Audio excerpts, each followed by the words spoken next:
स्वागत है आपका हमारे YouTube चैनल कॉन्सेप्ट क्लासेस में। जैसा कि आपको पता है हमने थर्ड लेसन के 4 पार्ट कंप्लीट कर लिए थे। आज हम लेकर आ रहे हैं पार्ट नंबर 5, जिसमें हम पढ़ने वाले हैं द्विध्रुव के कारण विभव। बहुत इंपॉर्टेंट टॉपिक है, ध्यान से पढ़िए। सबसे पहले हम द्विध्रुव बनाते हैं। क्या बनाते हैं? द्विध्रुव। और आप जानते हैं द्विध्रुव होता क्या है? द्विध्रुव होता है दो परिमाण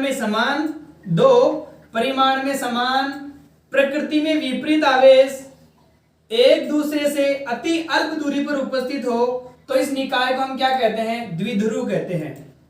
तो मैं एक द्विध्रुव लेता हूं इस प्रकार से।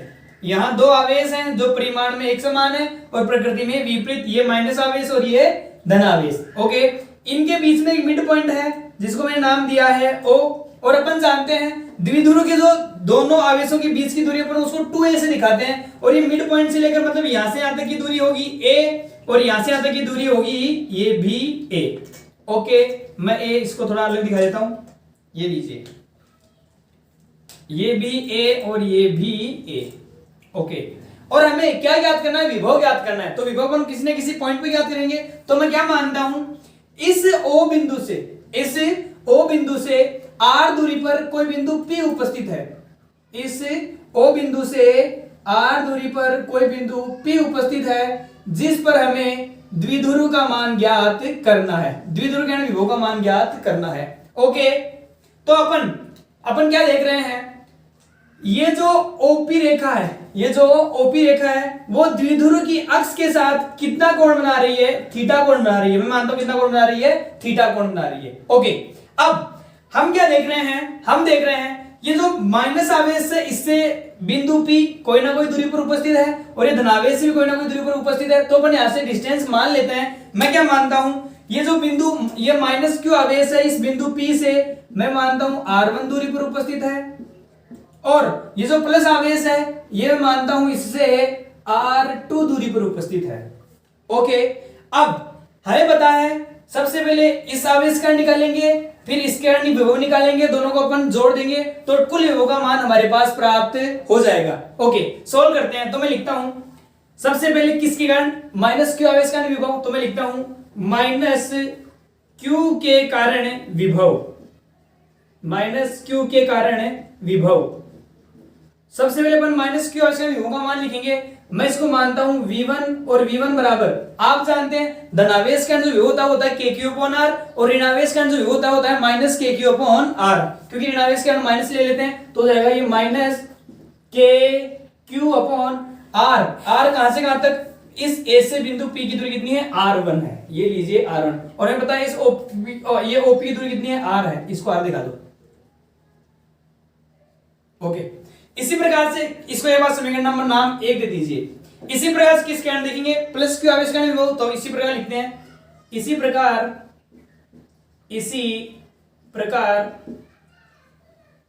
प्लस Q के कारण विभव।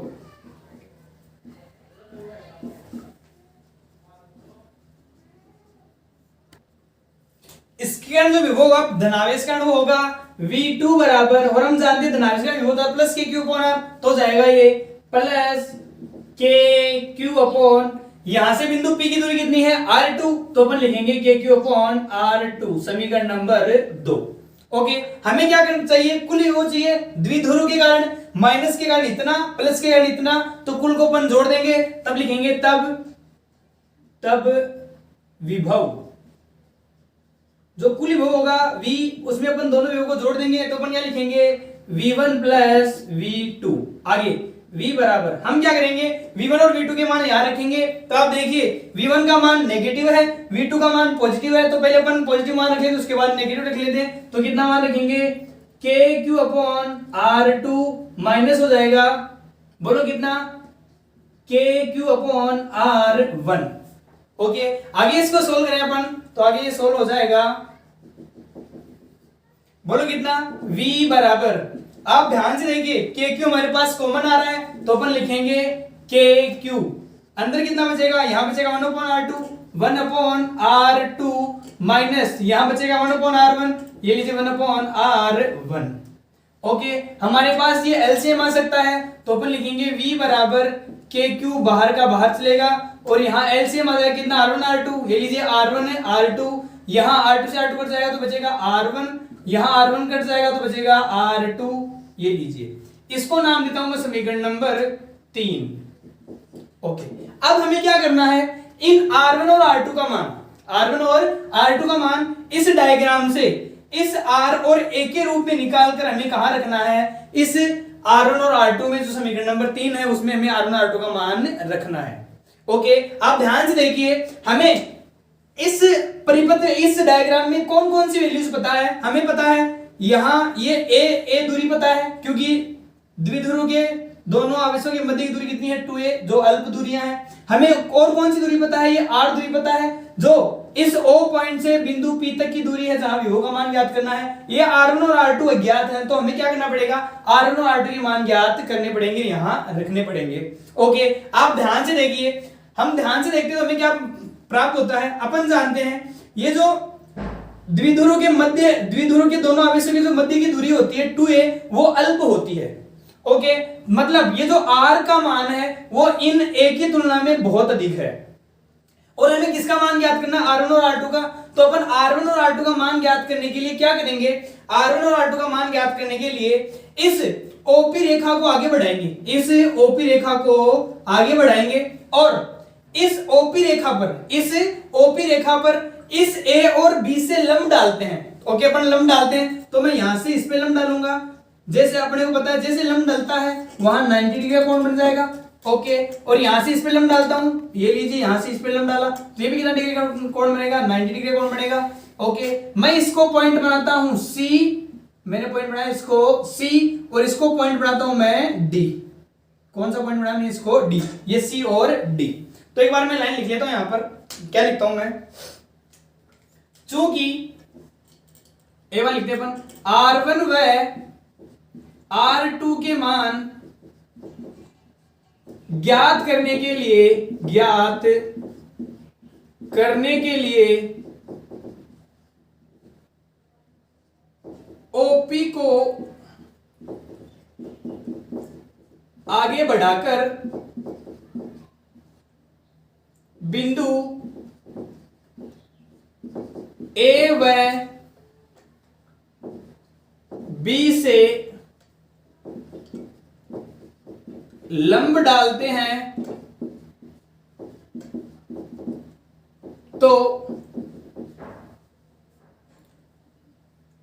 क्रमशः D व C प्राप्त होते हैं, D व C प्राप्त होते हैं। ये हमने यहां पर लंब डाल तो मेरे पास D और C प्राप्त हो गए। अब आप ज्यामिति को ध्यान से देखिए, हम क्या देख रहे हैं, हम देख रहे हैं क्योंकि जो R का मान है वो इस A की तुलना में बहुत अधिक है तो अपन लिख लेते हैं R is very very greater than A। अब आप देखिए, जब R का मान A से बहुत बड़ा है, ये A कौन है, ये वाला है, ये R है और ये A है, इस R का मान A की तुलना में बहुत बड़ा मतलब A बहुत छोटा है, तो ये जो छोटा है मतलब ये इसके सामने नगण्य के बराबर है। तो ये वाला जो वैल्यू है कौन सी, AP वो है, वो मैं किसके बराबर दिख रहा है, इस PD के बराबर दिख रहा है। तो अपन क्या लिखेंगे, अतः अपन क्या लिखेंगे, जो AP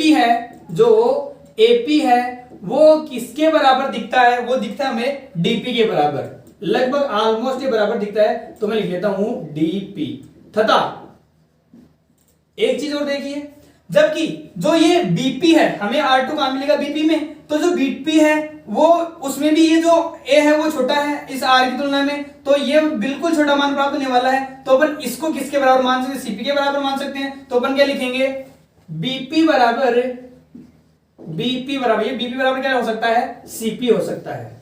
ओके, अब आप ध्यान से देखिए, हमें पता लग गया कि अपन इसको इसके बराबर रख सकते हैं, इसको इसके बराबर रख सकते हैं। तो अपन डायरेक्ट क्या बोल सकते हैं, जो R1 का मान होगा वो किसके बराबर होगा, DP के बराबर होगा। अतः मैं लिखता हूं तब ज्यामिति से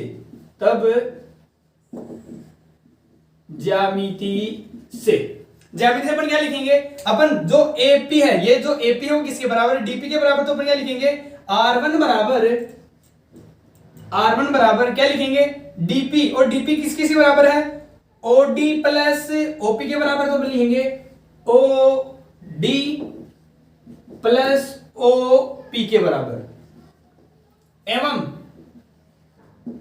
हमें किसका भी चाहिए, R2 भी चाहिए, और R2 किसके बराबर है, BP के बराबर, और BP किसके बराबर है, CP के बराबर। तो अपन क्या लिखेंगे, एवं R2 बराबर, ये जो R2 हो किसके बराबर, इसके बराबर, CP के बराबर। CP कौन है, इस पूरे में से अपन ये घटा देंगे, मतलब OP माइनस OC कर देंगे। तो R2 बराबर क्या हो जाएगा, OP माइनस OC।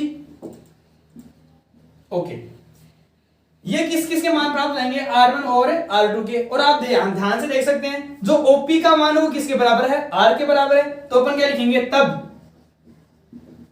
R1 बराबर क्या, R1 का मान कितना हो जाएगा, OD प्लस R। तो अपन क्या लिखेंगे, OD प्लस R तथा R2 बराबर क्या हो जाएगा, OP। OP कौन है, R, तो हो जाएगा ये R माइनस OC। ओके, इन दोनों को एक बार मैं कंबाइन करके समीकरण नंबर कौन सा मान लेता हूं, समीकरण नंबर 4 मान लेता हूं। ओके, अब R1 और R2 के मान ज्ञात करने के लिए, R1 और R2 के मान ज्ञात करने के लिए हमें किस किस का मान पता होना जरूरी है, इस OD और इस OC के मान ज्ञात होना जरूरी है। तो अपन OD और OC के मान ज्ञात करते हैं, कैसे करते हैं देखिए एक बार मैं लेता हूं। अब ज्यामिति में चलते हैं एक बार, तो मैं क्या लेता हूं, चित्र में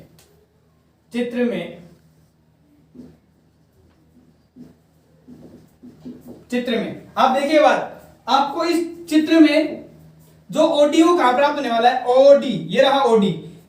एक छोटी सी बात, ये कोण थीटा है, तो ये कोण भी कितना होगा, थीटा होगा, क्योंकि इसी समय वो कोण है। ओके, यहां पे 90 डिग्री कोण बन रहा है, मतलब ये एक समकोण त्रिभुज हो गया, और यहां भी 90 बन रहा है, मतलब ये भी समकोण त्रिभुज हो गया। और OD तो इस समकोण त्रिभुज की एक बात भुजा है, और OC इस समकोण त्रिभुज की भुजा है। तो अपन यहां से एक समकोण त्रिभुज बना लेते हैं। तो अपन क्या लिखते हैं, चित्र में त्रिभुज, दो त्रिभुज हमारे पास प्राप्त हो रहे हैं। त्रिभुज कौन कौन सा, एक तो हमें प्राप्त हो रहा है ODA, तो अपन त्रिभुज बना लेते हैं। चित्र में त्रिभुज बना लीजिए दो, एक बार ये मैंने दो त्रिभुज बना लिए। ओके, त्रिभुज में एक कोण थीटा, इसमें ये कोण थीटा, इसमें ये कोण 90, इसमें ये कोण 90। ओके, इस त्रिभुज को पहला एक त्रिभुज नाम देता हूं मैं इसको ADO। तो इसमें लिखता हूं मैं कौन सा त्रिभुज है ये, ADO।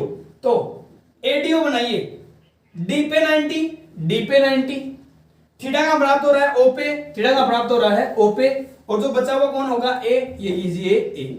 जबकि इस त्रिभुज की बात करेंगे तो इस त्रिभुज में देखो थीटा का बन रहा है O पे, तो O पे कौन बन गया, थीटा। 90 का बना हुआ है, 90 बना हुआ है C पे, तो ये लीजिए C, और जो शेष भुजा बचे वो कौन बच गई B, तो ये लीजिए B। अब चूंकि हमने ये ऐसे क्यों बनाया है, यहां से आप डायरेक्ट OC और OD का मान निकालेंगे तो आपको कंफ्यूज हो सकती है, तो यहां से अपन पहले डायग्राम बना सकते हैं अलग से, और बड़ी आसानी से OC और OD का मान आप ज्ञात कर सकते हैं। तो हमें ट्रिक पता है ज्ञात करने वाली, कैसी, हमें किसका मान ज्ञात करना है, OD और OC का। तो हमें पता है, हमें एक ट्रिक पता है, कौन सी वाली ट्रिक पता है, जिस भुजा का मान ज्ञात करना आपको उसको रखेंगे ऊपर। हमें किस भुजा का मान ज्ञात करना है, OD का, तो अपन OD को रखेंगे ऊपर। तो यहां से मैं लिखता हूं OD को रखूंगा मैं ऊपर। ओके, कौन सी भुजा का मान पता है आपको इसमें से, देखो हमें ये A भुजा पता है जो AO और OB के बराबर है, तो AOB ये भी A है और ये भी कौन है, A है। तो हमें ज्ञात करनी है OD, तो जिसका मान ज्ञात करना उसको रखेंगे ऊपर, जिसका मान दे रखा उसको रखेंगे नीचे। किसका मान दे रखा है, OA का, तो OA को रखेंगे नीचे, बराबर। इनमें संबंध बना दिया हमने। मैं दोबारा बोलता हूं, हमें क्या करना है, जिस भुजा का मान ज्ञात करना उसको ऊपर रखेंगे। हमें किसका मान ज्ञात करना है, OD का, मैंने OD को रखा ऊपर, जिसका मान पता है उसको रखा नीचे, किसका मान पता है AO को मैंने रखा नीचे। संबंध बना दीजिए, ये OD यहां पर आपको क्या दिख रहा है, आधार दिख रहा है, और OA क्या दिख रहा है आपको, कर्ण दिख रहा है। और हमें पता है आधार बटा कर्ण कौन होता है, cos थीटा। तो अपन क्या लिख देंगे, और OD तब OD अपॉन OA कौन है, A, और ये किसके बराबर है, आधार बटा कर्ण कौन होता है, cos थीटा। एक बार अपन जानते हैं, चूंकि LA बटा KA, हमें यहां संबंध कौन सा प्राप्त हो रहा है, आधार बटा कर्ण। आधार बटा कर्ण कौन होता है, cos थीटा होता है। तो अपन यहां क्या लिख देंगे, cos थीटा। तो हमें तो किसका मान निकालना था, OD का, तो A चला जाएगा वजन गुणा में, तो जाएगा OD बराबर क्या हो जाएगा, A cos थीटा। ओके, अब हमें किसका मान ज्ञात करना है, इसी प्रकार से OC का मान ज्ञात करना है, तो आप आसानी से ज्ञात कर सकते हैं। इस त्रिभुज में हमने किसका मान निकाला था, OD का, और इसे किसका निकालेंगे, OC का। तो अपन वही ट्रिक जो वर्षों से करते आ रहे हैं, जिसका मान ज्ञात करना है उसको ऊपर, तो हमें यहां से OC का मान ज्ञात करना है, तो OC को रखेंगे ऊपर, जिसका मान पता है उसको नीचे, किसका मान पता है, OB का, ये लीजिए OB नीचे बराबर, और हमें यहां से पता लग रहा है OC कौन है, आधार, ये लीजिए आधार, अपॉन OB कौन है, OB है कर्ण, ये लीजिए कर्ण, आधार बटा कर्ण का संबंध कौन होता है, cos थीटा, तो ये किसके बराबर हो, cos थीटा बराबर, तो अपन लिख लेते हैं तब OC अपॉन, और आप देखिए OB, डायग्राम में OB कौन है, A है, तो ये लीजिए A बराबर आधार बटा कर्ण कौन होता है, cos थीटा। तो आप देखिए ध्यान से, यहां से OC का मान भी क्यों ना आ गया, A cos थीटा आ गया। अब देखिए आप, OD का मान भी A cos थीटा, OC का मान भी A cos थीटा, और हमें क्या करना है, हमें इन दोनों के मान कहां रखने हैं, समीकरण 4 में रखने हैं, जिसमें से किस किस का मान आ जाएगा, R1 और R2 का मान ज्ञात, R2 का मान ज्ञात हो जाएगा। अब लिखते हैं, अब OC व OD के मान समीकरण कौन से में, 4 में रखने पर, समीकरण 4 में रखने पर हमें किस किस के मान रखने हैं, OC और OD का मान कहां रखेंगे, समीकरण 4 में रखेंगे। तो रख दीजिए, क्या हो जाएगा, R1 बराबर हमारे पास क्या प्राप्त हो जाएगा, OT प्लस R, OD कौन है, OD है A cos थीटा, तो हो जाएगा A cos थीटा प्लस का R थीटा, R2 कौन हो जाएगा, R2 बराबर प्राप्त हो जाएगा कितना, R minus OC, R minus minus OC, ये रहा OC, A cos theta. Okay, हमारे पास किसके मान प्राप्त हो गए, R1 और R2 के। अब क्या करेंगे, समीकरण नंबर 3 में R1 और R2 के मान रख दीजिए, और आगे अपन सॉल्व कर सकते हैं। तो अपन लिखते हैं, अब अपन क्या करेंगे, समीकरण है, बोलो कौन से में, 3 में, समीकरण 3 में R1 व R2 के मान रखने पर, आपको किसमें मान रखने हैं, समीकरण 3 में किस किस के R1 और R2 के मान रख दीजिए। तब V बराबर क्या हो जाएगा, V बराबर, बाहर कौन है, KQ, बाहर कौन है, KQ। ओके, अब नीचे R1 R2 रखने हैं, R1 R2 का मान ये रहा, R1 का मान कौन है, R plus A cos theta, तो R plus A cos theta, कोष्टक R2 का मान कौन है, R minus A cos theta, R minus A cos theta, और ऊपर R1 माइनस R2, R1 कौन है, R plus A cos theta, R plus A cos theta, minus R2 minus, अब यहां माइनस है तो R2 के जो मान है उसमें माइनस से गुणा हो जाएगा, मतलब सारे चिन्ह चेंज हो जाएंगे, तो ये माइनस का R और प्लस का A cos थीटा। अब आप सोल्व कीजिए, कौन किससे कट रहा है, R से R कैंसिल हो गया, और नीचे आप ध्यान से देखिए, आप क्या देख पा रहे हैं, R plus A cos theta है और R minus A cos theta है। शायद आपको दिख रहा होगा A minus B, A plus B, या अपन इसको बोल सकते हैं x प्लस वाई और x माइनस वाई, और ये हो जाएगा x square minus y square. तो अपन यहाँ लिख सकते हैं इसको a प्लस बी और a माइनस बी को अपन लिख सकते हैं a square minus b square. तो हमारे पास ये क्या हो जाएगा, r square minus a square cos square theta. तो अपन लिखेंगे या v बराबर, बाहर कौन है, के क्यू इंटू मल्टीप्लाई में देखिए आप a cos थीटा और a cos थीटा कितना हो जाएगा, 2a cos थीटा। अपन लिखेंगे 2a cos थीटा अपॉन नीचे देखिए कितना है, r plus a cos theta और r minus a cos theta, इसका स्क्वायर हो जाएगा, कितना हो जाएगा, r square minus a square cos square theta. अपन एक बार आगे चलते हैं, तब तक आप एक बार इसका स्क्रीनशॉट लीजिए।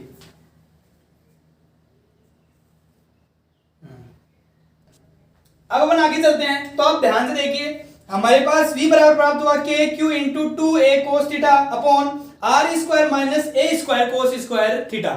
और हमें पता था, हमने डायग्राम में देखा भी था, जो दोनों के बीच की दूरी अति अल्प थी तो इनका स्क्वायर भी क्या हो जाएगा, अति अल्प हो जाएगा, क्योंकि r जो था वो बहुत बड़ा था किससे, a से, तो r स्क्वायर तो और भी बड़ा हो जाएगा किससे, a square cos square theta से। इसलिए हम r स्क्वायर की तुलना में इतने मान को नगण्य मानकर छोड़ देंगे। तो अपन एक लाइन लिखते हैं, चूंकि r is greater than a, तब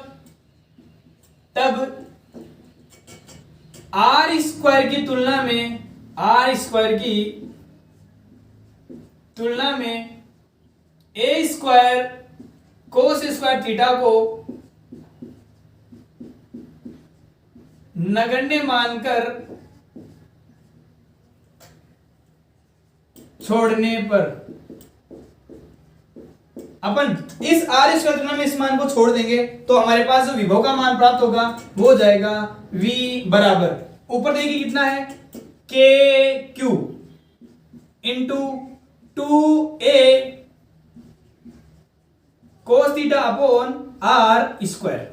और आप साथ में एक चीज और देख रहे होंगे, आप क्या देख रहे होंगे, देखिए ध्यान से, हमारे पास ये जो मान प्राप्त हो रहा है कितना, q इंटू 2a, मैं एक बार इसको राउंड करता हूं दूसरे पेन से, ये जो आपको मान दिख रहा है कितना, q इंटू 2a, शायद आप समझ गए होंगे मैं क्या कहना चाहता हूं। आप जानते हैं चूंकि q इंटू 2a, जो q इंटू 2a होता है वो होता है द्विध्रुव आघूर्ण, जिसको अपन किससे दिखाते हैं, p से। दोनों आवेशों में से किसी एक आवेश का परिमाण और दोनों आवेशों के बीच की दूरी का जो गुणनफल होता है उसको कहते हैं द्विध्रुव आघूर्ण। मतलब अपन इतने मान की जगह क्या रख सकते हैं, p रख सकते हैं। तो जो हमारे पास नया मान प्राप्त होगा वो क्या हो जाएगा, तब v बराबर जो होगा वो होगा, इसका मान कितना हो जाएगा, p, तो हो जाएगा ये k p cos theta upon r square. ये किसका मान हो गया, द्विध्रुव के कारण विद्युत विभव। ये जो मेन फॉर्मूला हमारे पास प्राप्त हुआ इसको आप याद रखेंगे। तो ये कौन है, द्विध्रुव के कारण विभव। ओके, अब अपन इससे विशेष स्थिति देखते हैं। तो मैं लिख रहा हूं विशेष स्थिति, ये आप अगर एग्जाम में आता तो आपको यहां तक करना है, अगर विशेष स्थिति एग्जाम में ना पूछ जाए तो आपको नहीं करनी है। ये विशेष स्थितियां किसी एग्जाम्स में जो छोटे क्वेश्चन आते हैं वहां काम में आती है, तो ध्यान से सुनिए, कई बार एग्जाम 1 नंबर में क्वेश्चन पूछ लिया जाता है। तो अपन लिखते हैं विशेष स्थिति। आप एक बार देखिए ध्यान से, सबसे पहले मैं लेता हूं 1 नंबर, मैं लिखता हूं जब थीटा बराबर 0 डिग्री हो।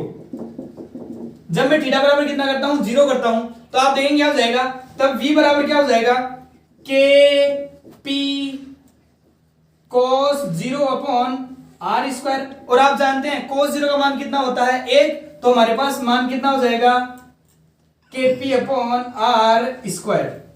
ओके, और आप देखिए ध्यान से, cos जब थीटा बराबर 0 करते क्या हो जाएगा, हमने जो डायग्राम देखा था वो डायग्राम कुछ इस प्रकार से था, हमारे पास ये माइनस क्यू आवेश था, ये प्लस क्यू आवेश था, ये मिड पॉइंट ओ था, और हमारा जो बिंदु पी था वो इससे कितना कोण बना रहा था, थीटा कोण बना रहा था।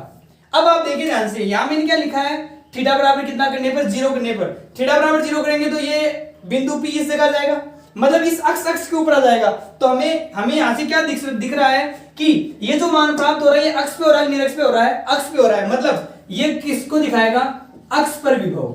किस पर दिखाएगा, अक्ष पर विभव। ओके, मैं केस नंबर 2 लेता हूं, केस नंबर 2, और मैं लिखता हूं यहां पर थीटा बराबर 90 डिग्री। थीटा बराबर कितना डिग्री, 90। तो आप ध्यान से देखिए, थीटा बराबर 90 करते हैं तो ये जो बिंदु P है वो 90 में इसके बिल्कुल लंब आ जाएगा। और अपन जानते हैं इसके केंद्र से लंब जो रेखा गुजरती है अपन उसको निरक्ष कहते हैं। क्या कहते हैं, निरक्ष। मतलब ये जो थीटा बराबर 90 है वो किसको दिखाएगा, इसकी निरक्ष को दिखाएगा। और अपन जानते हैं जब अपन थीटा बराबर 90 रखेंगे तो यहाँ cos 90 हो जाएगा, cos 90 का मान कितना होता है, 0 होता है। मतलब इसका जो विभव होगा वो विभव कहां प्राप्त होगा, निरक्ष पे, और कितना हो जाएगा, cos 90 होने के कारण cos 90 का मान 0, तो कितना प्राप्त होगा, 0 प्राप्त होगा। ओके, ये विभव किसका होगा, निरक्ष पर होगा। तो आप एक बात याद रख सकते हैं, याद रखनी भी जरूरी है, इंपॉर्टेंट है, कई बार एग्जाम पूछ जाती है। अक्ष पर जो विभव होता है वो कितना होता है, के पी अपॉन आर स्क्वायर, जबकि निरक्ष पर जो विभव होता है द्विध्रुव के कारण उसका मान कितना होता है, 0 होता है। सबसे इंपॉर्टेंट बात है, आप याद रखेंगे। यहां से एक चीज और देखते हैं अपन, एक चीज और कौन सी देखते हैं, आप एक बार इस मान को देखिए, इस वाले मान को देखिए एक बार। अपन यहां से लिखते हैं एक विशेष और, देखिए आप, हमारे पास कितना मान प्राप्त हो रहा है, k q into 2a cos theta upon r square. बहुत इंपॉर्टेंट बात है, कई बार नेवी एयरफोर्स के एग्जाम्स में जो 1 नंबर क्वेश्चन होते हैं वहां से एग्जाम में पूछ ले जाते हैं। तो आप देखिए एक बार, अपन को पता है किसी बिंदु आवेश का जो विभव प्राप्त हुआ वो कितना होता, के क्यू अपॉन आर हुआ था। एक आवेश का विभव कितना था, के क्यू अपॉन आर था। ये लीजिए के क्यू अपॉन, हम यहां से नीचे कितना निकाल सकते हैं, उसके लिए आर निकाल सकते हैं। तो ये इसको मैं अपन क्या लिख सकते हैं, k q upon r into r लिख सकते हैं। तो के क्यू अपॉन आर तो किसका भी हो जाएगा, बिंदु आविष्करण भी हो जाएगा, और नीचे क्या बचेगा 2a cos थीटा अपॉन एक आर और बचेगा। तो मैं इसको क्या लिख सकता हूं, इसको अपन लिख सकते हैं v बराबर, इसको आप v बराबर क्या लिख सकते हैं, k q upon r into 2a cos theta upon, इसको r भी लिख सकते हैं अपन। ओके, और अपने को पता है ये जो मान प्राप्त हो रहा है ये किसी एक आवेशकण विभव होता है, तो अपन इसको v बराबर क्या लिख सकते हैं, v बराबर लिख सकते हैं बिंदु आवेश के कारण विभव, बिंदु आवेश के कारण विभव इंटू कितना प्राप्त हुआ 2a cos theta upon r। इसका मतलब ये हुआ, क्या हुआ, और ये जो मान प्राप्त हो रहा है विभव ये किस कारण प्राप्त हो रहा है, द्विध्रुव कण। तो यहां से एक चीज और आती है सामने, क्या आती है कि किसी बिंदु आवेशकण जो विभव प्राप्त होता है उसका कितना गुना प्राप्त होगा, 2a cos theta upon r गुना प्राप्त होगा, किसके कारण, द्विध्रुव के कारण। तो अपन यहां से डायरेक्ट एक बात कर सकते हैं कि जो द्विध्रुव कण विभव होता है वो विभव किसका कितना गुना होता है, बिंदु आवेशकण जो विभव प्राप्त होता है उसका कितना गुना होता है, 2a cos theta upon r गुना होता है। ये इसकी इंपॉर्टेंट बातें हैं, आप इसको अच्छे से समझिए, अच्छे से पढ़िए, बहुत इंपॉर्टेंट टॉपिक है, एग्जाम में आने के 101% चांसेस हैं। और जो आपकी कंपटीशन एग्जाम्स हैं उन कंपटीशन एग्जाम्स में यहां से क्वेश्चन पूछ जाते हैं। ओके बच्चों, आप एक बार यहां तक रीड कीजिएगा, तब तक के लिए thank you, good luck, good bye.